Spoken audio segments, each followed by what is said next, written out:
Easter அன்னைக்கு எடுத்த mini vlog தான் இது. ஆஃப்டர்நூன் லஞ்சுக்கு mutton biryani, chicken pepper fry, முட்டை, ராய்த்தா இதுதான் பிளான் பண்ணி அதுக்கான திங்ஸ் எல்லாம் ரெடி பண்ணிட்டு இருந்தேன். ஃபர்ஸ்டே இந்த வெங்காயம், இஞ்சி பூண்டு பேஸ்ட், தக்காளிலாம் தனித்தனியாக எடுத்து வச்சுட்டேன். அப்போ தான் குக் பண்ண ஈஸியாக இருக்கும்னு சொல்லிட்டு முட்டையை ஒரு சைடு வேக வச்சுட்டு இன்னொரு சைடு பிரியாணி ரெடி பண்ணிட்டு இருந்தேன்.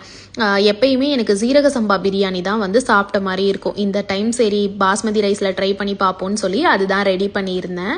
அதுவும் இல்லாமல் இந்த டைம் கென்யா மட்டன் எடுத்திருந்தேன்.